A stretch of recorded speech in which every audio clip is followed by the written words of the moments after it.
వ్యక్తిగతంగా టీజీ వెంకటేష్ గారు ఒక వ్యాపారవేత్తగాను, ఒక రాజకీయ నాయకుడిగా ఎంతోమంది ముఖ్యమంత్రులను అంటే కర్ణాటక, తమిళనాడు, ఆంధ్రప్రదేశ్, తెలంగాణలో ముఖ్యమంత్రులను చూశారు సార్. అంటే వారిలో కొంతమంది గురించి అడుగుతాను. ఒకసారి వాళ్ళతో మీకున్న అనుబంధము, వారి వ్యక్తిత్వం గురించి ఒక్క మాటలో చెప్పండి సార్ మనకు. ఒకసారి మనము ఏపీ గురించే తీసుకుంటే కాసు బ్రహ్మానంద రెడ్డి గారికి మీరు ఏమన్నా దగ్గరగా ఉన్నారా? ఆయన ఏమన్నా చూసారా? ఆయన వ్యక్తిత్వం ఎలాంటిది అసలు? కాసు బ్రహ్మానంద రెడ్డి ఆదోన్లో నేను చెప్పాను కదా, పొలిటికల్ ఫ్యామిలీ, అవును సార్. ఫ్రీడమ్ ఫైటర్స్, అవును సార్. రంగా, సంజీవ్ రెడ్డి వాళ్ళ టైం నుంచి వచ్చిన వాళ్ళం. స్టూడెంట్ లైఫ్లో ఉన్నప్పుడు సంజీవ్ రెడ్డి గారు, రంగా వీళ్ళంతా సంజీవ్ రెడ్డి గారు, బ్రహ్మానంద రెడ్డి గారు కొద్దిగా నేను మూవ్ అయినాను యాజ్ ఎ స్టూడెంట్గా. బ్రహ్మానంద రెడ్డి గారితో మూవ్ అయ్యేదేమో ఇంటికి వచ్చినప్పుడు మా ఇంటికి వచ్చేవాళ్ళు. ఆ రాయలసీమ ప్రాంతానికి అక్కడ వచ్చినప్పుడు, బికాజ్ మై ఫ్యామిలీ మెంబర్స్ వాళ్ళు పొలిటికల్ లీడర్స్, ఎమ్మెల్యేలు అన్నందుకు అక్కడికి వచ్చేవాళ్ళు.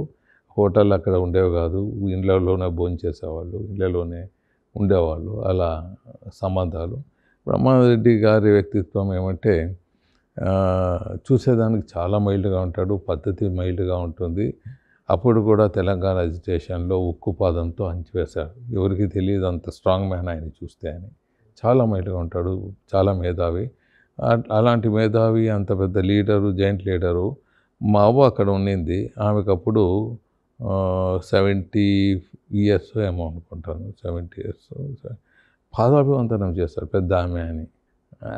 మా ఇంట్లో పాదాభివందనం చేశాడు యాజ్ ఎ చీఫ్ మినిస్టర్. అది కల్చర్ నేను అనుకున్నాను. ఓహో, ఇది ఇంకా మేము అప్పుడు 8వ తరగతితో 10వ తరగతితో చదువుతూ ఉంటుంది. పాదాభివందనం చేస్తే అది కల్చరు. ఇలాంటి ముఖ్యమంత్రులు ఇలా ఉంటారా, బయట ఆ పవరు, ఒక కల్చర్ని, ఒక గౌరవాన్ని, పెద్దల గౌరవాన్ని చూస్తారనేది it has gone in to my mind. అలాగే సంజీవ్ రెడ్డి నీలం సంజీవ్ రెడ్డి నంద్యాలలో కంటెస్ట్ చేశాడు. ఆయన పార్టీ ఉన్నప్పుడు, అవుట్ సైడ్ పార్టీ ఉన్నప్పుడు కాంగ్రెస్ నుంచి, ఆయనతో కొద్దిగా జనతా పార్టీ అది ఉన్నప్పుడు కొద్దిగా అసోసియేట్ అంటే ఒక లీడర్గా ఆయన్ని ఆయనతో కొద్దిగా మూవ్ కావటం జరిగింది. సో దట్స్ ఆయన very very emotional man, very very temperament, honest is go. But మనిషి మొత్తం విపరీతమైన టెంపర్మెంట్. ఆ టెంపర్మెంట్కి తట్టుకోలేరు ఎవరు, అలా ఉండేవాడు.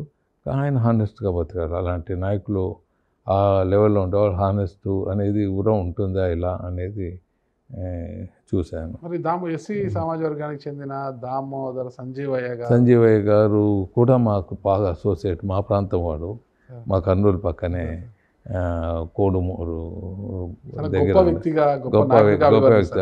ఆయన కూడా మా నాయన వాళ్ళు మేము స్టూడెంట్స్ అప్పుడు కూడా కింద కూర్చొనేసేసి అంతా భోజనాలు చేసేవాళ్ళం. ఇంట్లో పెద్ద హాల్ ఉండేది. Use to SIT in the home. అంతా చెప్పాను మీకు, ముఖ్యమంత్రులు ఎవరు వచ్చినా మా ఇంట్లో భోజనం చేయాల్సిందే, రెస్ట్ తీసుకోవాల్సిందే, పోల్సిందే. అలాంటి పద్ధతులు. చాలా సంజీవయ్య గారు మేధావి, చాలా తమాషగా ఉంటుంది ఆయన పాటలు, పద్యాలు. మా ఇంటి ముందు పెద్ద గ్రౌండ్ ఉండేది, పబ్లిక్ మీటింగ్స్ అంతా అక్కడే జరిగేవి ఆదోన్లో, పెద్ద గ్రౌండ్లో మా ఇంటి ముందే. So I use to attend all political leaders meetings there. అప్పుడు మీటింగ్స్ చాలా ఎక్కువ ఉండేది పొలిటికల్లో. అప్పుడు జనాలు కూడా తోలుకొని వచ్చేవాళ్ళు లేదా, పబ్లిక్ మీటింగ్ అంటే ఫుల్ అయిపోయేది. సో సంజీవయ్య ఒక తమాషగా ఆ రోజు నాకు ఇప్పటికీ గుర్తుంది. ఎమర్జెన్సీలో మమ్మల్ని అరెస్ట్ చేశారు.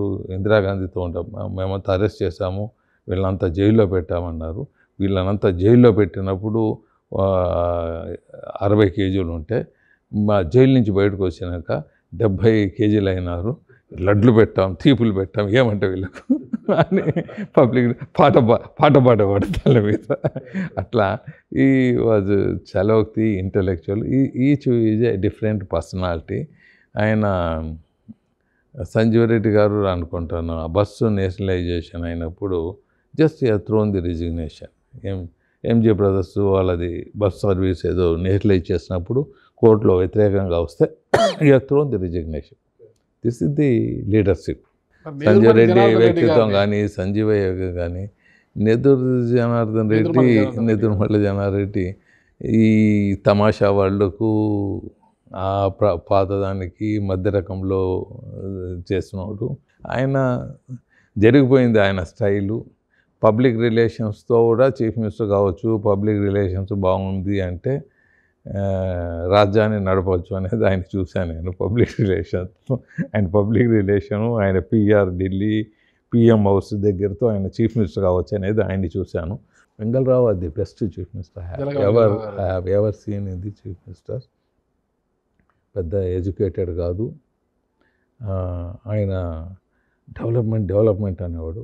Industrial development revolution has come in Andhra Pradesh of this because of Vengalarao garu. Honest to his core. ఆయన ఎలక్షన్ అప్పుడు 50,000 లక్ష పంపండి అనేవాడే. కానీ మేము పెద్ద ఇండస్ట్రీ, మా పేపర్ ఇండస్ట్రీ మా ఫ్యామిలీకి అలాట్ చేసేటప్పుడు పేపర్ ఇండస్ట్రీ ఆయనకు ఆ టైంలో వేరే వాళ్ళు పెద్ద ఇండస్ట్రియలిస్టులు, అప్పుడు ఆయనకు ₹1,00,00,000 ఇస్తాము, ఇంకా కావాలంటే 2 కోట్లు చేస్తామంటే కూడా లేదు, ఈ లోకల్ వాళ్ళకి ఇండస్ట్రీ ఇవ్వాలా అని చెప్పి అంటే హానెస్ట్ మ్యాను. అప్పుడు 2 కోట్లు అంటే ఇప్పుడు 200 కోట్లు అవుతుంది, 50 ఏళ్ళ 55 years బ్యాక్. సో ఈ విధంగా ఆయన హానెస్ట్ కూడా. ఆయన సెంట్రల్ గవర్నమెంట్లో ఇంకా నాకు పదవి చాలు రిటైర్డ్ అవుతానని మినిస్టర్కి రాజీనామా చేసి వచ్చేసాడు అనుకుంటాను. నేను రాజీనామా చేసి వచ్చాను అనుకుంటాను. ఆయన వచ్చేది నన్ను పిలిచాడు, నాకు ఒక కారు కావాలన్నాడు. నాతో నాకు కావాలన్నాడు. కారు నేను డబ్బులు కాదు, నువ్వు కొనుక్కో, నా కొడుకు ఫారిన్ నుంచి అమెరికాలో ఉన్నాడు, సాఫ్ట్వేర్ సంపాదించాడు, నాతో డబ్బులకు ప్రాబ్లం లేదు, కానీ నా కారు మాత్రం నీ కారులోనే తిరగాల నేను. మళ్ళీ ఒకటి అంబాసిడర్ కారు ఇచ్చి పంపించాను. That is the political. నాతో డబ్బులు లేవు, నా కొడుకుతో ఉన్నాయి, I can able to leave happily, I can move with my Sons car అన్నాడు. ఆ విధంగా that is the life they have లీవ్డ్ that one. ఇంకా తమాషగా చూసింది ఆంజనేయ గారు చీఫ్ మినిస్టర్. ఆయనది ఎట్లా అంటే ఆయన 6 నెలలు కూలీ ఆల్విన్ కంపెనీలో పనిచేస్తున్నాడు, ఒక లేబర్గా పనిచేస్తున్నాడు, not educated person. He is also ruled better way because of general knowledge. ఆయన ఒక ఇష్యూస్లో ఎలక్షన్స్, పంచాయతీ మున్సిపాలిటీ ఎలక్షన్స్ అంతా వచ్చాయి రాష్ట్రంలో. ఈయన పొలిటికల్ పార్టీ టికెట్ నో అన్నాడు, అందరూ ఎవరైనా కంటెస్ట్ చేయన్నాడు. కంటెస్ట్ చేశారు. కంటెస్ట్ చేసి గెలిచిన వాళ్ళకంతా కాంగ్రెస్ కండో కప్పారేస్తాడు, వీళ్ళంతా నా కాంగ్రెస్ వాళ్ళు అన్నాడు.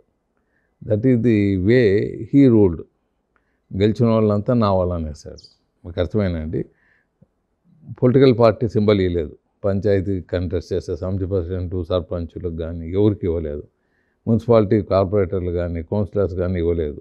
అందరూ కంటెస్ట్, జిల్లా పరిషత్ వాళ్ళు కంటెస్ట్ చేయమన్నాడు. అందరినీ కంటెస్ట్ చేయమని, no ticket, no political party symbol, అందరూ మీరు ఇండిపెండెంట్, ఎవరు కావాలో వాళ్ళు నిలబడచ్చు అన్నాడు. గెలిచినాక ఏ పార్టీ అన్నా ఉండేవాడు వచ్చేది చీఫ్ మినిస్టర్.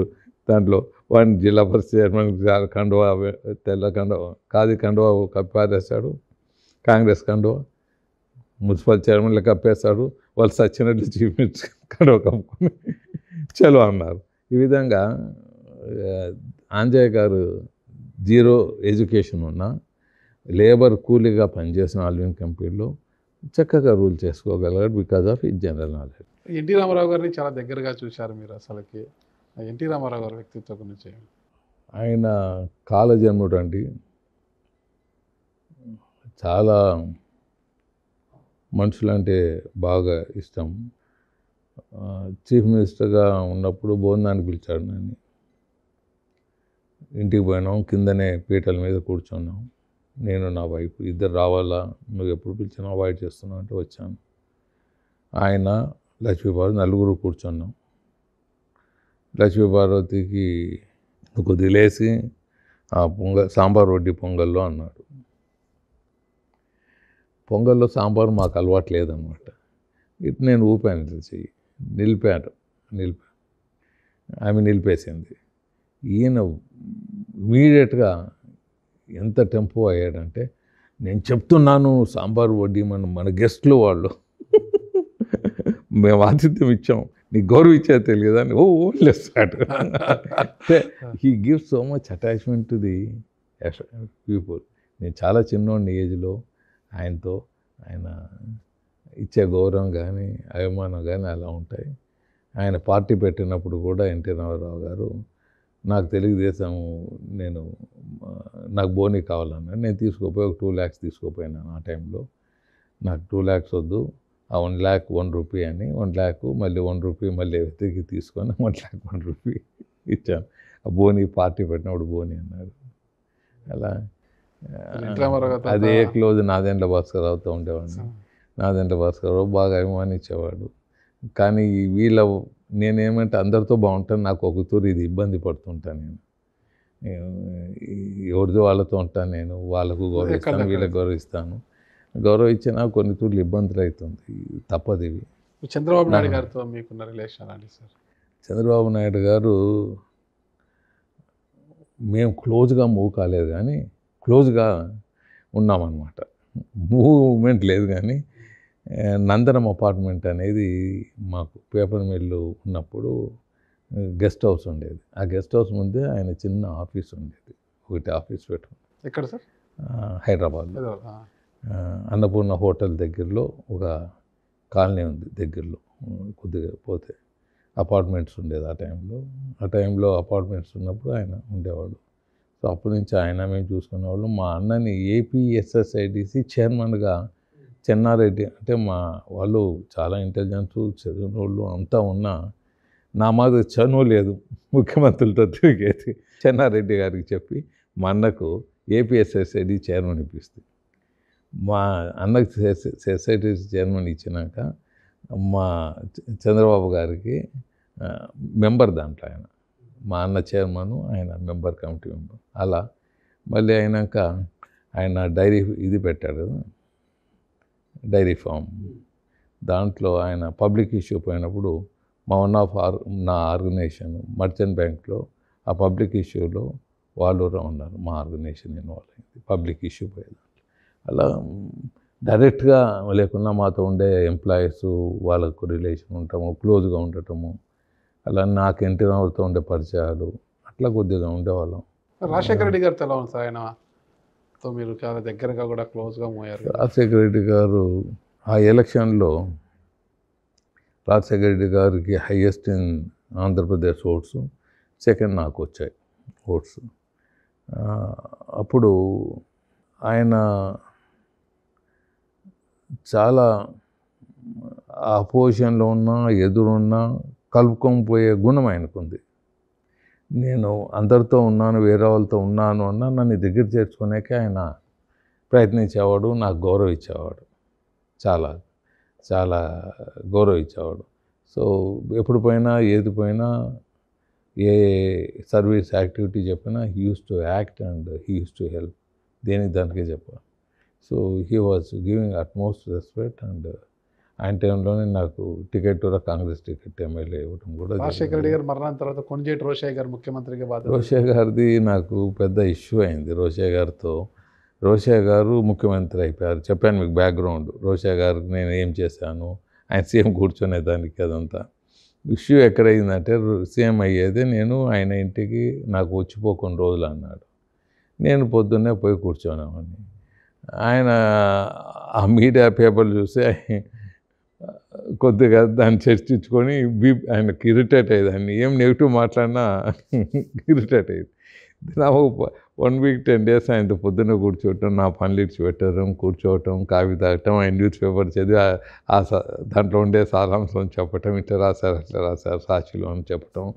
ఆయనకు ఎమోషనల్ అయిపోయేవాడు. ఆయన మీద ఏది నెగిటివ్ రారాదు అనుకునేవాడు. పొలిటికల్లో అది అనుకుంటే కష్టం కదా, ఇట్లా రాశారు అట్లా రాశారు అది. ఇంక నేను అదే విన్నాను. బయట ఉండే వాళ్ళకి ఏమంటే, ఈయన 1 hour రోషయ్య గారితో పొద్దున్నే కూర్చున్నాడు, రాజకీయం అంతా ఈయన నడుపుతున్నాడు అని. నా దగ్గర చీఫ్ సెక్రటరీ కావాలనుకున్న వాళ్ళు వచ్చి కూర్చునేది నా ఆఫీస్లో బయట, డీజీపీ వాళ్ళు కావాలనుకున్న వాళ్ళు వచ్చి కూర్చుని, ఇది ఎక్కడ కూడా నాకు చెప్పుకొని రోషయ్య గారికి దండం పెట్టి, నేను రాను సార్, నన్ను పొద్దున్న వదిలేయండి, విముక్తి చేయండి, నన్ను విముక్తి చేయండి, ఇవంతా ఇంత నాకు వస్తే నేను తట్టుకోలేను, నా చేత కాదు ఈ పిఆర్ చేసేదానికి, మీ పరిపాలన మీరు చేస్తుంటే ఆయనకు ఆయన అట్లా తప్పించుకొని నేను ముందుకు పోయేవాడిని. సో చీఫ్ మినిస్టర్గా ఉన్నప్పుడు నేను ఎమ్మెల్యే అయినా ఎమ్మెల్యేగా ఉన్నా నాకు చీఫ్ మినిస్టర్ అంత గౌరవం దక్కేది అక్కడ రోషా గారు ఉన్నప్పుడు. అదొక లోకం అది. ఆయన తర్వాత కిరణ్ కుమార్ రెడ్డి గారు సీఎం కుర్చీలో కూర్చున్నారు. కిరణ్ కుమార్ రెడ్డి ఆయన దాంట్లో క్యాబినెట్లో మీరు మంత్రిగా కూడా ఉన్నారు. కిరణ్ కుమార్ రెడ్డి గారు చాలా ప్రొఫెషనల్గా పోయాడు పరిపాలన. డబ్బులు గవర్నమెంట్లో వేస్ట్ చేయరాదు అనేవాడు. ఆయన డబ్బులు మాదిరి చూసుకునేవాడు. టోటల్ మార్వాడి స్టైల్లో పోయాడు. డబ్బులు వేస్ట్ చేసేదానికి కానీ, డబ్బులు అనవసరంగా ఇది చేసేదానికి కానీ I have seen one of the best CM. కానీ ప్రజల్లో ఆయన మమేకమై కాలేకపోయాడు. So many reasons. మా అంత పాపులారిటీ కూడా ఆయన తెచ్చుకోలేకపోయాడు. ఆయన లీడర్షిప్లోనే మేము బతికిన వాళ్ళం, మేము పనిచేసిన వాళ్ళం. మాకు ఆ లిబర్టీ ఇచ్చినందుకే ఆ క్రెడిట్ అంతా ఆయన కూడా పోవాలి. మాకు ఆ లిబర్టీ ఇవ్వకపోతే కొన్ని 60 కోట్లు బడ్జెట్ ఉండే నా ఇరిగేషన్ మినిస్ట్రీకి 1000 కోట్లు ఖర్చు పెట్టేదానికి నాకు అనుమతి ఇచ్చాడు. నేను 10 లక్షల రూపాయలు ఇవ్వుంటే దాన్ని ఏమంటారు శాంక్షనింగ్ వచ్చి నామినేషన్ పెట్టారు, తీసి పారేశాను. నో నామినేషన్ పోస్ట్ అని తీసి పారేస్తే ఎమ్మెల్యేలంతా టీజీ వెంకటేషన్ డిస్మిస్ చేయాలని నా ఫ్రెండ్స్ ఎమ్మెల్యేలే ఒక 60 మంది ఎమ్మెల్యేలు సంతకం పెట్టి కిరణ్ కుమార్ రెడ్డికి ఇచ్చిన. మళ్ళీ నాకు వచ్చి చూపిస్తాను నేను డిస్మిస్ చేయమని మహారాజుగా చెప్పుకోకుంటే. కిరణ్ కుమార్ రెడ్డి గారు పిలిచి ఏం వాళ్ళ గొడవ ఏదో పొలిటికల్ ఉంటే నేను మాత్రం జీవో ఇష్యూ చేయను సార్, నామినేషన్ కావాలంటే ఒక కమిటీని పెట్టి చేస్తాను అని చెప్పాడు. నువ్వు చేయకపోతే నేను ఇవ్వాల్సి వస్తుంది, వద్దు సార్ మీకు చెడ్డ పేరు వద్దు, నేనే కమిటీని పెట్టి నేను ఇష్యూ చేస్తాను, మీరు బ్లైండ్గా ఇచ్చానంటే మీకు చెడ్డ పేరు వస్తుంది, మొత్తం గుణీలింగం మింగేస్తారు, వద్దు సార్ నేను కమిటీని పెట్టి ఇస్తానని ఒక కమిటీని ఏర్పాటు చేసి నామినేషన్స్ విత్ కమిటీ. ఒక ప్రాజెక్ట్ వస్తూ ఉంటే శాటిలైట్ పిక్చర్ తీసి ఇక్కడ ఉందని, లేకపోతే గుడిలింగం వెళ్ళిపోతుంది. వాళ్ళ సేవకులకి ఇస్తారో ఆ సేవకులు పనిచేస్తారో లేదో తెలియదు నామినేషన్లో. ఈ విధంగా Kiran Kumar Reddy used to give freedom and because he has given freedom we have fought for the Samaikyandhra. Otherwise Samaikyandhra ఫైటే ఉండేది కాదు, మా నుంచి అలౌ చేసేవాడు కాదు, బయటకు వచ్చేసేవాళ్ళం. So many good things happened in Chandrababu Kiran Kumar Reddy garu. Contractors payment కానీ ఆటోమేటిక్ పేమెంట్స్, ఇరిగేషన్లో ఎవడన్నా పని చేశాడంటే ఆటోమేటిక్ వాళ్ళు బిల్ సబ్మిట్ చేసేది ఇన్ని రోజుల లోపల వాళ్ళకి వెళ్ళిపోవాలి. దట్ సిస్టమ్ ఆల్ ప్రొఫెషనల్ వేగా.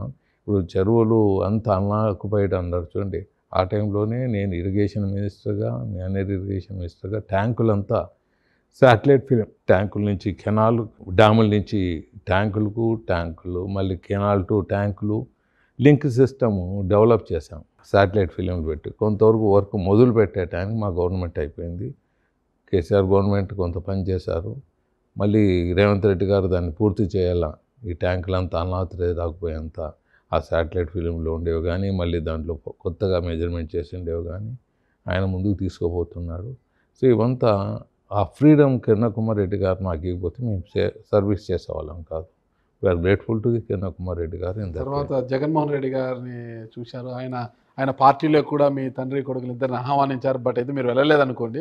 ఆయన రాజశేఖర రెడ్డి గారు ఉన్నప్పుడే జగన్ గారిని కొన్ని తూళ్ళు చాలా షార్ట్ పీరియడ్ 3 అకేషన్స్లో కలవటం జరిగింది. అకేషన్లో మాట్లాడదలుచుకోలేదు, అకేషన్లో కలిసాం. As a 1-to-1 is a good person, no doubt. As a 1-to-1 మాట్లాడినప్పుడు ఆ ఇష్యూస్లో ఏమైనా ఇష్యూస్ వచ్చినప్పుడు చాలా ఎమోషనల్ అయిపోతాడు. ఆయన ఇష్యూస్లు ఎమోషనల్ కాకుండా మరి ఎమోషనల్ డిసిషన్స్ కాకుండా ఉంటే ఈజ్ ఆల్సో గుడ్ పర్సన్ అంటే అవుతాడు.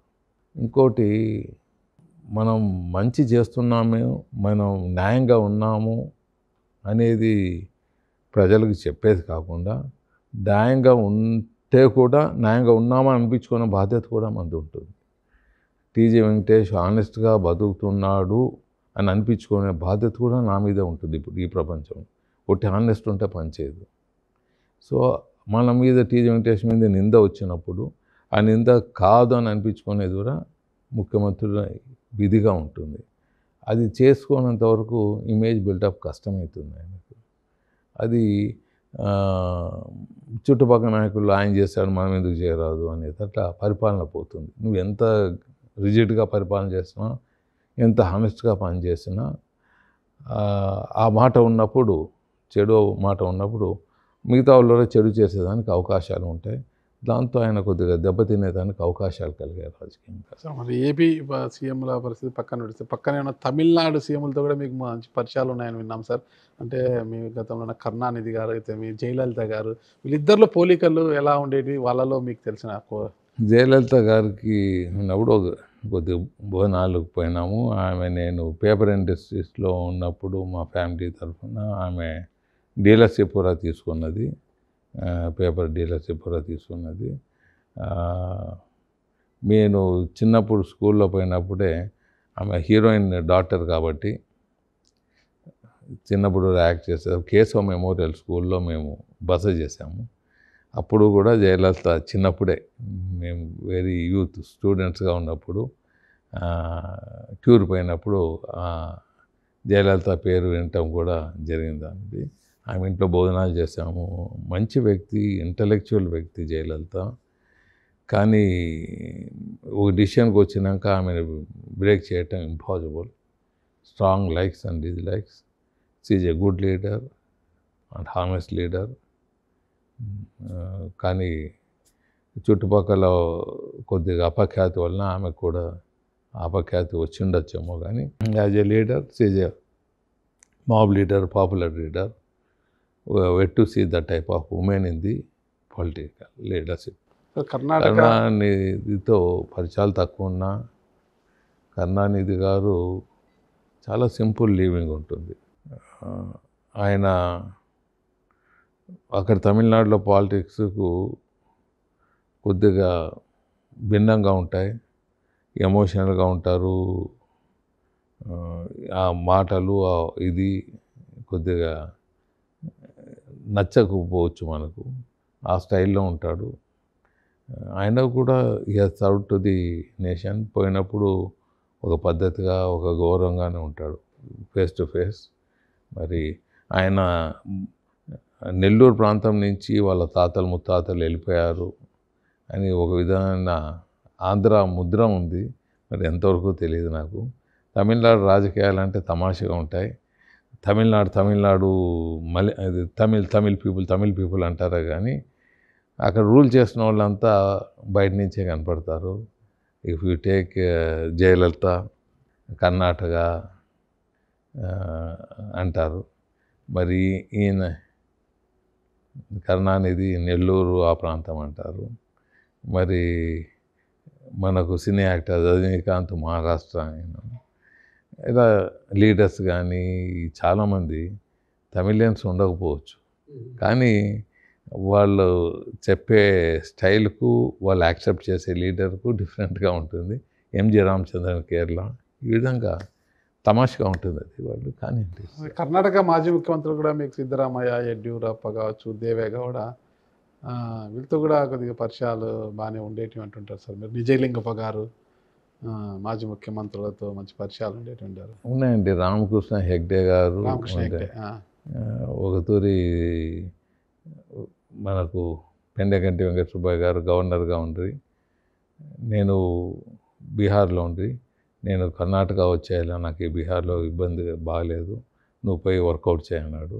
నాకు ఆయన అంత రామకృష్ణ హెగ్డే సీఎం నాకు అంత పరిచయం లేదు, నేను చిన్నోడవుతాను అంటే, you are capable, I know you, నువ్వు వర్కౌట్ చేయి, నాకు తప్పదు అన్నాడు. సరే అని రామకృష్ణ హెగ్డే దగ్గరికి పోయాను. పోయేది ఇట్లా వస్తారన్నారు. ఇంకా కొంతమంది మిత్రులను తీసుకుపోతే ఇట్లా వస్తా అన్నాడు వెంకట సుబ్బయ్య గారు. మీరు ఆ టైంలో సీఎంలో ఎన్ఓసి వాళ్ళ ప్రైమ్ మినిస్టర్ పలానా వాళ్ళు వస్తారు, మీరు ఎన్ఓసి ఇస్తే వస్తారు. లేదప్పా మీ Venkata Subbaiah if he comes he will dismiss me government అది చెప్పాను. ఆయనకు అష్యూర్ చెయ్యి నీ తరఫున, ఇట్ విల్ నాట్ హ్యాపెన్, నీ బ్యాక్గ్రౌండ్ అంతా ఒకతూరి చెప్పు ఆయనకు మరొకతూరి, నేను కమిట్ అవుతున్నాను, నా కమిట్మెంట్గా నీ కమిట్మెంట్ చెప్పు, will not be dismissed, will not be continued as long as Ramakrishna Hegde continuous CM, I will support him అని చెప్పు అని చెప్పాడు. అలాగే చేశాడు. రామకృష్ణ హెగ్డే ఉన్నంత వరకు సపోర్టివ్గా ఉన్నాడు. ఆయన రాజీనామా చేశాడు because of reason. Other CM has come, he has dismissed that government, he made it governor rule. మీరు వైశ్యులు నెమ్మదిగా ఉంటారంట కదా, నేను నెమ్మది ఏం లేదు, డిస్మిస్ చేసేసి గవర్నర్ రూల్ పెట్టాడు. సో ఉన్నారు మా వైశ్యుల్లో అట్లా నాయకులు ఉన్నారు, strong leaders. Venkata Subbaiah home మినిస్టర్గా ఎవరు ఉండేవాళ్ళు, సెంట్రల్ గవర్నమెంట్ గవర్నర్గా అయ్యారు. సో అన్ని రకాల అందరూ ఉన్నారు మా కమిటీలో. దేవగౌడ గారు సార్ మీకు ఎలా? దేవేగౌడ గారు చీఫ్ మినిస్టర్గా ఉన్నప్పుడు కొన్ని ఈ రాయలసీమ ఈ కృష్ణా వాటర్ మీద కలవటం మాకు జరిగింది. ఆయన కొడుకు ఉన్నప్పుడు కూడా సీఎం కుమారస్వామి ఉన్నప్పుడు సీఎం నేను యాజ్ ఎ మినిస్టర్గా పోయి కలిసి వచ్చాము. మాకు కర్నూలుకు నీళ్ళే లేవు, మీరు కొద్దిగా వదలకపోతే మాకు స్టార్వేషన్లో అవుతుందని చెప్పడం జరిగింది. They are not legend that one, but he was closely moved. Deve Gowda కూడా వాళ్ళ ఫాదర్ కూడా ఎంపీగా ఉండి కలిసి మూవ్ అయినాం. అదే ఇక్కడ మాత్రం they are not prepared to support us. నేను మా ఫ్యాక్టరీ బంద్ చేసి కర్నూలు వాళ్ళకి నీళ్ళు తాపటం జరిగింది. మా నీళ్ళంతా అక్కడ డైవర్ట్ చేసి ఫ్యాక్టరీ ట్యాంకుల్లో తీసుకొని వచ్చి నీళ్ళు తాపడం జరిగింది. 10 రోజులు, ఆల్మోస్ట్ 10-15 డేస్ ముందు నుంచి నీళ్ళు ట్యాంకులు నడుపుతూ వచ్చాను. కర్నూలులో నీళ్లు నేను యాజ్ ఎమ్మెల్యే ప్లాంట్స్ పెట్టారు, వాటర్ ట్యాంకులు. అది సెకండ్ డెవలప్మెంట్. ముందు తాగేదానికే లేవు, చుట్టుపక్కల నది ఉన్నా తాగేదానికే లేదు. రాత్రి 3 గంటలు 4 గంటలకు నుంచి లేచి క్యూలు ఉండేవి. మిడ్ నైట్ అంతా పాపం లేచి ఉండేవాళ్ళు లేడీస్, థౌజండ్స్ ఆఫ్ పీపుల్ క్యూలో ఉండేవాళ్ళు. అది హారిబుల్ డేస్. నీళ్ళు తాగేదానికి చేశాను, మళ్ళీ కంటిన్యూస్ నీళ్ళు వచ్చేదానికి చేశాను.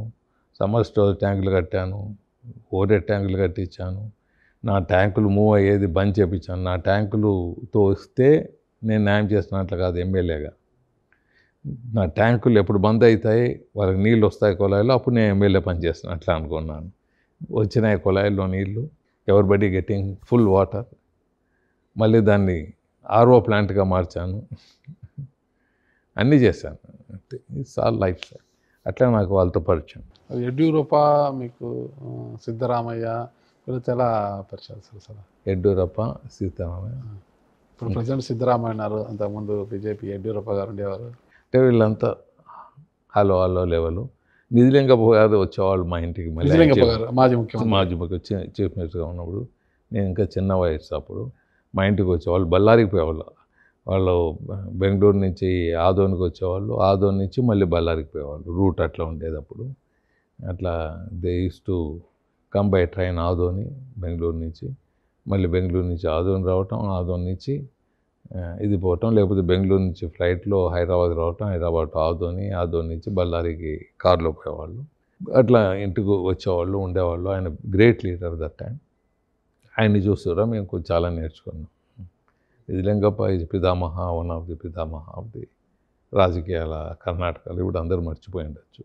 మరి సంజీవ్ రెడ్డి, రంగా, మన ప్రకాశం పంతులు, వీళ్ళంతా పితామహులు. వాళ్ళంతా మర్చిపోయినట్లు ఆయన్ని అందరినీ మర్చిపోయినాం. ఇవి ముఖ్యమంత్రి ప్రకాశం పంతులని చూస్తేనే ఉత్తేజం కలుగుతుంది. వాళ్ళ హానెస్ట్ కానీ, వాళ్ళు బతికిన స్టైల్, గ్రేట్ పీపుల్.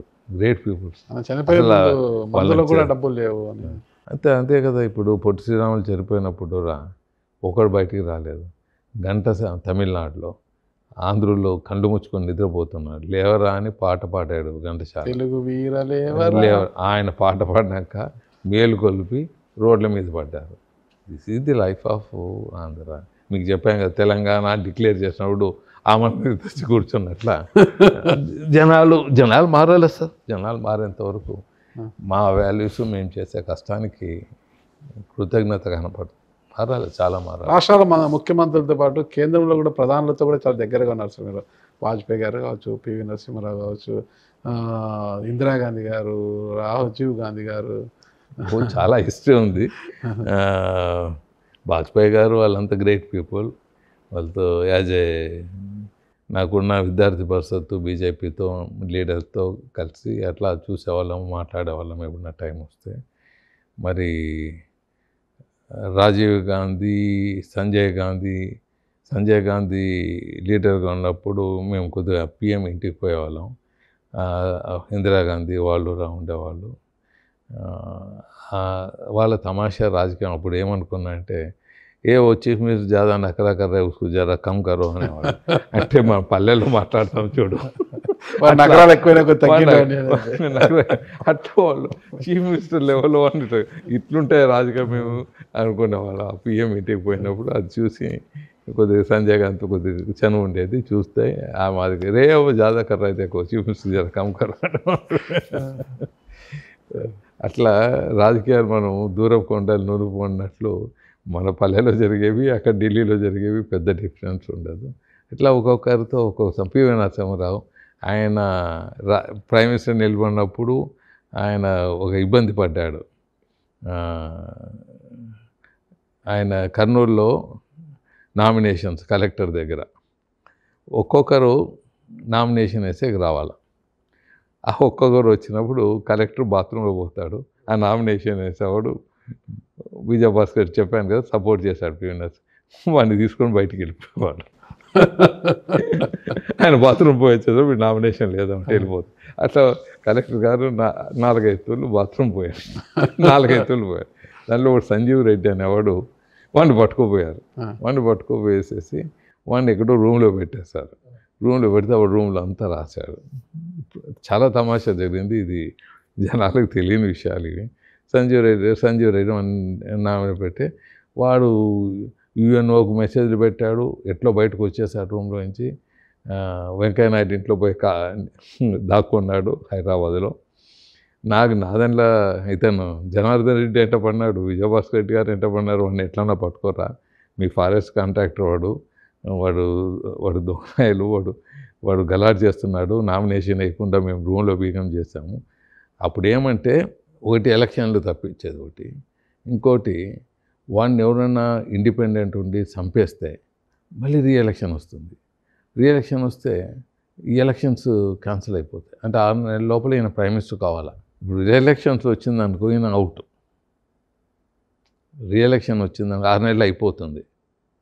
అది కొద్ది కాన్స్టిట్యూషన్లో ఇబ్బంది అవుతుంది. ఎలక్ట్ కావాలి ఆయన ప్రైమ్ మినిస్టర్ ఎలక్ట్ కావాలి, ఎంపీగా ఎలక్ట్ కావాలి. సో 6 నెలల లోపల ఎలక్ట్ కావాలి. ఇది ప్రాబ్లం వచ్చింది. వాడిని ఎత్తుకొని ఎవరైనా నిలబడితే ఎలక్షన్లో వాడిని చంపేస్తే గొడవ అవుతుందని. సో అది రాయలసీమ. సో ఆ భయంతో వాడిని ఎట్లా వాళ్ళ నామినేషన్ వేయకుండా ఎత్తుకోపోయారు. ఇదంతా చెప్పచ్చో లేదు నాకు, ఇదంతా ఆఫ్ ది రికార్డు. ఇవన్నీ ఎత్తుకుపోయేదే వాడు గోడ మీద రాశాడు. యుఎన్ఓ వరకు నేను మెసేజ్లు పెట్టాడు, కెమెరాలు ఫుల్ వానికి. వాడిని ఎట్లనో ఒప్పియాల. వెంకయ్యనాయుడు గారి ఇంట్లో పోయి దాపెట్టుకున్నాడు. ఇంకా వెంకయ్యనాయుడు గారు నాకు దోస్తు, వాడిని ఇడిచిపెట్టాపా నాకు చంపేస్తున్నారంటే ఇడిచిపెట్టాడు, పోరయ్యారు ఏడుస్తున్నారని. మళ్ళీ పివి నరసింహారావు గారు వాడిని ఎట్లన్నా ఇంక ఈ స్టేట్మెంట్లు ఇవ్వద్దని చెప్పు, ఏమైనా సహాయం చేస్తాను ఈ స్టేట్కు అని అన్నాడు.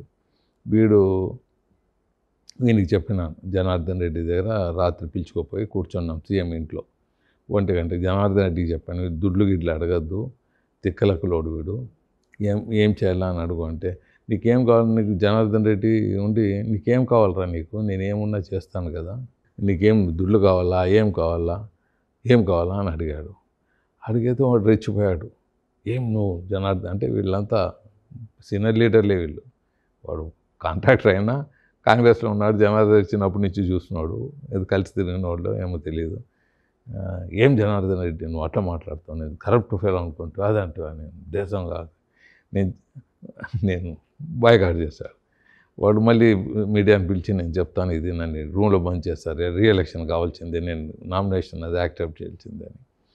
మళ్ళీ జనార్దన్ రెడ్డి గారికి చెప్తూ, వాడిని ఎందుకు తిక్కలోడు, వాడిని ఎందుకు నువ్వు మాట్లాడావు, నేను మాట్లాడతాను కదా, నువ్వు చెప్పాల్సింది ఇంతే. పివి నరసింహారావు ఫోను మాట్లాడతాడు. ఆయన మాట్లాడినప్పుడు ఏమైనా మా ప్రాంతానికి చేయమని చెప్పు అని చెప్తే మళ్ళీ వాడిని పట్టుకొని వచ్చి పివి నరసింహారావు రాత్రి 2 గంటలకు ఫోన్ చేసి పివి నరసింహారావు గారికి కూడా చెప్పాను, సార్ ఈయనకి ఓన్లీ నీకేం కావాలని అడిగి తెక్కులకు నీకు ఏం అడగద్దని చెప్పి వాడిని పిలిచి ఫోన్లో మాట్లాడిపించి, వీడు నాకు ఉండి ఏం కావాలంటే శ్రీశైలం వాటర్ కావాలని చెప్పురా, మనకు రాయలసీమకు రైల్వే కన్వర్షన్ కావాలి అడుగు, మీటర్ గేజ్ ఉంది మన కర్నూలుది, 2 అడుగు మనకు కొద్దిగా బాగుంటుంది అని చెప్తే అట్లే అడుగుతాం సార్ అది అడిగినాడు. అప్పుడు రైల్వే కన్వర్షన్ జరిగింది బ్రాడ్ గేజ్. ఆయన ప్రైమ్ మినిస్టర్ కంటిన్యూ అయ్యాడు. కృష్ణా వాటర్ కొద్దిగా పనులు నడిచాయి అంతే. ప్రజెంట్ ఉన్న మోదీ గారితో ఎలా ఉంది sir? I have yet to see the type of leader universally అండి. Oh great man. ఆయన చిన్నప్పుడు మామూలు మనిషి, మామూలు ఆర్డినరీ మనిషి, ఆర్డినరీ ఫ్యామిలీ నుంచి వచ్చినవాడు. Became a great personality, global personality. Oh, I have not seen, I have not heard that type of leader reaching that level, that type of maturity, that type of dynamism, and hard working, and discipline, everything. And bhakti, service, seva, హ్యూమన్కి ఇచ్చే respect. SC ST అని లేదు, వాళ్ళ కాళ్ళు కడుగుతాడు, మళ్ళీ బూట్లు తుడుస్తాడు, అమృత్సర్కి వెళ్ళి చేస్తా. ఆయన్ని అసలు can't imagine that type of minister. And I'm great. నేను నాకు కూడా పెద్ద ఫార్చ్యూన్ అనుకోవాలా ఆయనతో కలిసి మేము ఉడతా భక్తి సేవ చేసే దాంట్లో భాగం పంచుకున్నందుకు.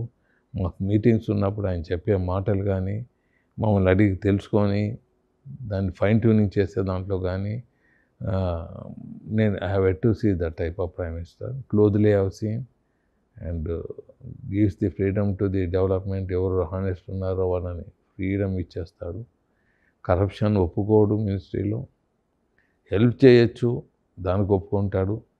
మీకు ఎవరన్నా మంచిగా చేస్తున్నారు, వాళ్ళకి కావాలంటే హెల్ప్ చేయండి అంటాడు. కానీ he will not accept corruption, he will not do any bad things to the country.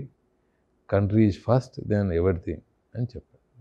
ఇంకా ప్రధానంలో అయిపోయింది సార్. రాష్ట్రపతులని కూడా ఎవరైనా దగ్గరగా మీరు అబ్జర్వ్ చేశారు? తర్వాత ప్రణబ్ ముఖర్జీ గారు, వెంకటరామన్ గారు తమిళనాడు, ఆయన కేఆర్ నారాయణ, ఆయన మా ఫ్యాక్టరీ కూడా ఇనాగ్రేట్ చేయించాను మద్రాసులో ఒకటి. అబ్దుల్ కలాం ఈ లైక్స్ ఫుట్బాల్ వెరీ మచ్. హైదరాబాద్లో ఆయన వర్క్ చేసేటప్పుడు కానీ, ఆయన హైదరాబాద్లో ఉన్నప్పుడు కానీ, మా ఫుట్బాల్ అసోసియేషన్ నేను ప్రెసిడెంట్గా ఉంటే వచ్చేవాడు, అక్కడికి మాట్లాడేవాడు. ఆయన చాలా గ్రేట్ పర్సనాలిటీ. ఆయనతో అసోసియేట్ అయినాను. మరి అలాగే ఇంకా పేర్లు చెప్పుకుంటూ సంజీవ్ రెడ్డి గారు, ఆయనతో because of Andhra moved. Shankar Dayal Sharma నాకు కొన్ని అవార్డ్స్ ఇచ్చినప్పుడు ఆయనతో కొద్దిగా క్లోజ్గా అసోసియేట్ అయినాను. ప్రతిభా పాటిల్ గారు ఎలా ఉంది sir? Pratibha Patil okay, as a MP as ఉన్నప్పుడు కలవటం చేయటం ఆ గౌరవం అంతే, పెద్దగా. But great ladies all. ఆమె ఇక్కడ కూడా వచ్చారు, బాల్ సాయిబాబు దగ్గర ఉన్నప్పుడు కూడా ఆమె వచ్చారు. రామ్నాథ్ గోయంకా బాగుండేవాళ్ళు. అప్పుడు నేను ఎంపీగా ఉన్నప్పుడు ఆయన కొంతమందిని పిలిచేవాడు, ఇది టీకి దానికి, దాంట్లో భాగస్తున్నాయేమండి.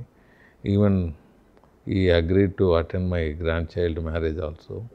బాగానే ఉన్నారు, closely associate. They are all different people, different personalities.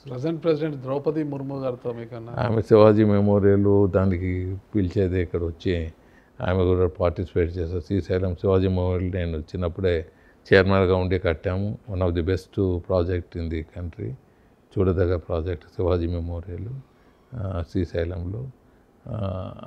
ఆ ఫంక్షన్కి వచ్చారు, చూశారు, బ్లెస్ చేశారు. Is also good human. వీళ్ళంతా great personality. Lal Bahadur Shastri, PV Narasimharao, their relations maybe corrupt ఉండొచ్చు, కానీ out of the world best people in the never seen. అట్లా వాళ్ళు, లాల్ బహదూర్ శాస్త్రి గారు అట్లే, పివి నరసింహరావు గారు అట్లే. వీళ్ళంతా అచ్చేది ఉండదు, ఏముండదు, వాళ్ళ కనుగుడ్లతో రాజ్యం పరిపాలన చేస్తారు.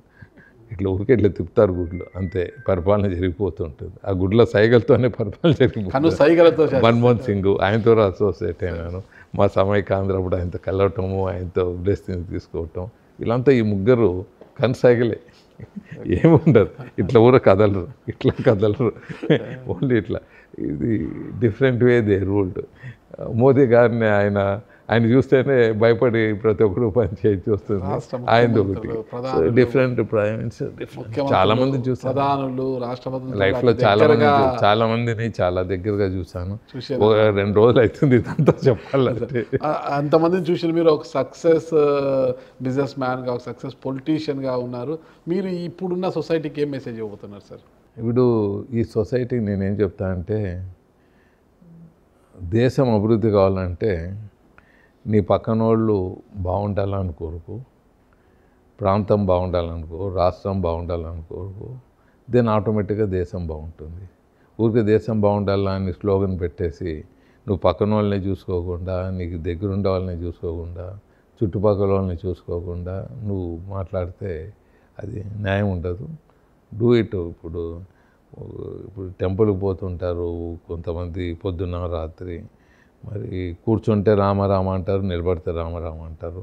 కానీ వాళ్ళు చేసే పనులు అంతే రావణుని పనులు చేస్తారు. అట్లా కాదు, నువ్వు రామ అన్నప్పుడు రాముని పనే అదే భక్తితో చేయాలా. దేశం బాగుండాలనుకునేటప్పుడు నువ్వు ముందు నీ చుట్టుపక్కల వాళ్ళు బాగుండాలని కోరుకొని ముందుకు పో, అంతా బాగుంటుంది అనేది మెసేజ్ ఇస్తాను. సో రీజనబుల్లీ హానెస్ట్ ఉండండి, 100% హానెస్ట్ ఉండలేకపోతే రీజనబుల్ హానెస్ట్ ఉంటే పని చేయండి. నువ్వు పని చేసి సేవ చేస్తూ ఉంటే అది దేశానికి మంచిదని తెలియజేస్తాను. సార్ ఒక్క విషయం నాకు క్లారిటీ కావాలి సార్. ఇప్పుడు ట్రంప్ యుఎస్ అధ్యక్షుడిగా, కొత్త అధ్యక్షుడిగా రెండవసారి ఎన్నికైన తర్వాత ఆయన తీసుకుంటున్న నిర్ణయాలు చాలా వివాదాస్పదంగా ఉన్నాయి. అమెరికాలో ఉన్న సిటిజన్స్ కూడా రగిలిపోతున్నారు. అసలు ఆయన వేస్తున్న సుంకాలు, భారతదేశం ఇండియా పైన అంటే మళ్ళీ కొంత గ్యాప్ ఇచ్చారు, చైనా పైన వేసే సుంకాలు కావచ్చు, ఇండియా చాలా భారీగా ఉంటున్నాయి. అసలు అడలిపోతున్నారు.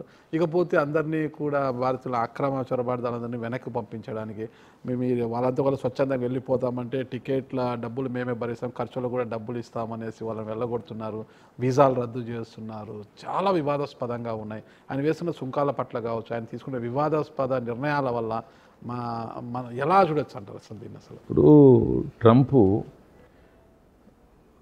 కొంతమంది అన్ని దేశాలకు ఆయన నచ్చకపోవచ్చు, కానీ ఆయన దేశానికి సేవ చేసిన వాడు అవుతున్నాడు. మిగతా దేశాలకు, ముఖ్యంగా మన దేశంలో పనిచేస్తుండే అబ్బాయిలకు అందరికీ నచ్చకపోవచ్చు, మాకు బాధ అవుతుంది. కానీ ఆయన కంట్రీ లెవెల్లో ఆయన సేవ చేస్తున్నాడు. కొన్ని తప్పులు అంతకుముందు చేసిన ప్రెసిడెంట్లకు ఈయన తీసుకున్న యాక్షను ఫాస్ట్గా ఉంది. ఆ యాక్షన్ స్టెప్ బై స్టెప్ తీసుకోవాలి. ఈయన ఏం చేస్తానంటే, ఈయనది ఒక స్టైలు, ఆయనకు ఉండేది 4 ఏండ్లు, కోర్టులు గీట్లు మళ్ళీ స్టేలు వచ్చేప్పటికి ఆయన యాక్షన్లు అంతా లేట్ అయిపోయి, కాకపోతే దేశం దెబ్బతింటుంది, దేశం బ్యాంక్రప్ట్ అవుతుంది అనే దృష్టిలో ఆయన పోతున్నాడు. ముఖ్యంగా చైనా అనేది ఉంది. అమెరికన్ కంపెనీలంతా చైనాలో ఇండస్ట్రీస్ పెట్టేశారు. అక్కడి నుంచి మళ్ళీ సామాన్లు అమెరికాకు వస్తున్నాయి. అంటే ఏమవుతుంది, అమెరికాలో వాళ్ళు ఇండస్ట్రీస్ పెట్టకుండా చైనాలో పెట్టించి వాళ్ళకి సబ్సిడీస్ ఇచ్చి వాళ్ళకు ఎంకరేజ్మెంట్ చేసి చైనా బెనిఫిట్ అయ్యేటట్లా వీళ్ళు చేస్తున్నారు. అంటే ఒక ఎగ్జాంపుల్ మీకు చెప్తున్నాను. ఆ చైనా దేశం బెనిఫిట్ అయ్యేటట్లా వీళ్ళు చేస్తున్నారు. ఆ వస్తువుని వీళ్ళు అక్కడి నుంచి మళ్ళీ దూర ప్రాంతాల నుంచి ఇక్కడ వచ్చి అది అమెరికా వాళ్ళు కొని అక్కడ ఉండే ఇంకా మిగిలిపోయిన ఇండస్ట్రీస్ కూడా క్లోజ్ అయ్యే రీతిలో ముందుకు పోతున్నాయి. మన దేశంలో అర్లియర్ కాంగ్రెస్ గవర్నమెంట్లో బంగ్లాదేశ్ నుంచి వస్తాయనుకోండి, ఆఫ్రో ఏషియన్ కంట్రీస్ వాళ్ళ నుంచి, ఏషియన్ కంట్రీస్ నుంచి వచ్చే చాలా వస్తువులకు డ్యూటీ 0. మన బంగ్లాదేశ్కు కెమికల్స్ కానీ ఎక్స్పోర్ట్ చేస్తే వాళ్ళు 60% నుంచి 80% డ్యూటీ వేస్తారు. వాళ్ళు మనకు సప్లై చేస్తే 0 డ్యూటీ. ఇది అంతకుముందు ఉండే ప్రభుత్వాలు చేసిండే రూలు. మోదీ గారు ఏం చేస్తారు, ఆయన ప్రెసిడెంట్, అమెరికా ప్రెసిడెంట్ మీద యాక్షన్ తీసుకోలేడు, రుద్దలేడు ఇమీడియట్లీ. ఎందుకంటే పక్కన ఉండే కంట్రీస్తో స్నేహం ఉండాలి, స్నేహం ఉంటేనే ఇంత అల్లర్లు చేస్తున్నారు. సో ఒక రాంగ్ డిసిషన్ని రెక్టిఫై చేయాలంటే చాలా కష్టం. బంగ్లాదేశ్లో చైనా వాడు వచ్చి ఫ్యాక్టరీ పెట్టి ఆ ఫ్యాక్టరీ వస్తువులు ఇప్పుడు మనకి ఇండియాకు వస్తున్నాయి, అదే కెమికల్స్. మీకు అర్థమే కదండి. అంటే మన ఫ్యాక్టరీలు బెంగాల్లో ఉంటేవి ఏమైపోతాయి, ఇమీడియట్ అక్కడికి వస్తాయి, లారీలో ట్యాంకర్లో వచ్చేస్తాయి. బెంగాల్ అంతా ఇండస్ట్రీస్ మునిగిపోతాయి కదా. బంగ్లాదేశ్ పక్క రాష్ట్రాలు ఉన్నాయి, బంగ్లాదేశ్ నుంచే ఇండియాలో రాష్ట్రాలు దగ్గరలో ఉంటాయి, అన్నీ నాశనం అయిపోతాయి 0 డ్యూటీతో. మనం ఇక్కడి నుంచి పంపేదేమో వాళ్ళు డ్యూటీలు వేసి మన వస్తువులు రాకుండా చూస్తారు. అక్కడి నుంచి వచ్చేదేమో జీరో డ్యూటీ. సో అదేవిధంగా అమెరికాలో గత ప్రభుత్వాలు చేసిండేది రెక్టిఫై చేసే దాంట్లో పోతున్నాడు. ఆయన తత్వము ఇట్స్ ఏ వెరీ ఎడ్యుకేటివ్ వే ఉంటుంది. చూసేదానికి ఆయన డిఫరెంట్ పర్సనాలిటీ కనపడతాడు, తమాషా కనపడతాడు. కానీ మీరు చూసే ఉంటారు, కొరియా ప్రెసిడెంటు గడిబిడి చేస్తాడు, బాంబులు వేస్తాను, నేను తుదముట్టిస్తా అన్నాడు, భయపడిచ్చాడు, లొంగ తీసుకున్నాడు. ఫస్ట్ ఈ క్రియేట్స్ ఎ ఫియర్ అని లొంగ తీసుకుంటాడు. అట్లే వరల్డ్ అంతా బెదిరించాడు. అన్ని దగ్గర డ్యూటీలు తగ్గించేదో, ఆయన అమెరికా నుంచి పోయే వస్తువులకు డ్యూటీలు తగ్గించేదో ఏదో చేశారు. అమెరికా నుంచి పోతే డ్యూటీ ఎక్కువ, వీళ్ళ నుంచి పోతే అక్కడ తక్కువ, ముందు సెటరేట్ చేయండి అన్నాడు. ఆయన డిమాండ్ కరెక్టే కదా. అమెరికా నుంచి వస్తువులు పోతే ఆ దేశంలో డ్యూటీస్ ఎక్కువ, ఇక్కడి నుంచి పోతే అమెరికాకు డ్యూటీలు తక్కువ. అది సెటరేట్ చేశాడు. అది ఎవడెవడు ఒప్పుకున్నాడో వాళ్ళకంతా కాంప్రమైజ్ అయిపోయాడు. చైనా ఒప్పుకోలేదు, దారికి రాలేదు. వేసే 200%, 250%. చైనా నుంచి షిప్ వస్తే 3 కోట్లు కట్టాలి అక్కడ అమెరికాకు. అమెరికా షిప్పు చైనాలో వస్తువులు తీసుకుని వచ్చి అమెరికాకు వస్తే నో డ్యూటీ. ఒట్టి షిప్పు ఎంటర్ అయితే ఆ షిప్పు పెనాల్టీ 3 కోట్ల, చైనాలో తయారైన షిప్ వస్తే. సో చైనాని బెదిరిస్తున్నాడు. చైనాని బెదిరియాలంటే అమెరికా తప్ప ఎవడు బెదిరియలేడు. అమెరికా దానికి ట్రంప్ తప్ప ఇంకొకడు పనికిరాడు. బెదిరిస్తున్నాడు, చేస్తున్నాడు. సో ఎంప్లాయీస్ కూడా ఎవడు అడ్డదారిని పోయిన వాళ్ళని తరిమేస్తానంటున్నాడు. ఎవడు లీగల్గా వచ్చినోడు he is not touching. So there is no worry about that one. So ఇంకోటి, కొన్ని దేశాల నుంచి వచ్చిన వాళ్ళు ఆ టవర్స్ బాంబ్ ఫ్లైట్స్ వేసి పౌలు చేశారు, ఆయన మీద అటాక్ చేశారు. కొన్ని దేశాల నుంచి వచ్చిన వాళ్ళు, వాళ్ళకి దేశభక్తి ఏముంది అనేది ఒకటి ఆయన మైండ్లో పోయి ఉండొచ్చు. సో ఈ విధంగా ఆయన different way is ruling, is want to become successful is own way.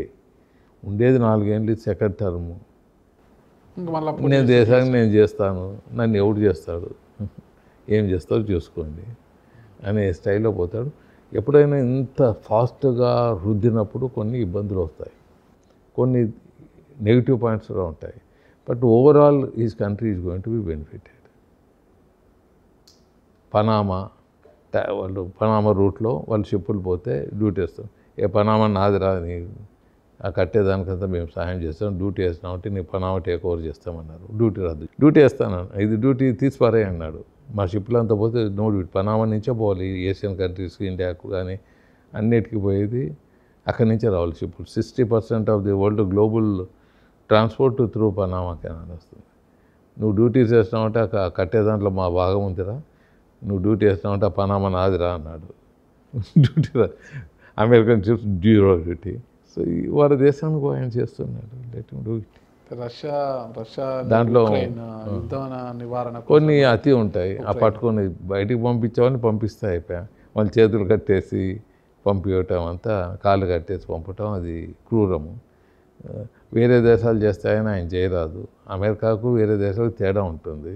Arab countries, China చేసినట్లు వాళ్ళు చేయరాదు. They have to do little positive way, different way, అంతే. థ్యాంక్ యూ సార్, చాలా మంచి విషయాలు మా యూటీవీ వీక్షకుల కోసం చెప్పారు. Thank you sir. నమస్తే సార్.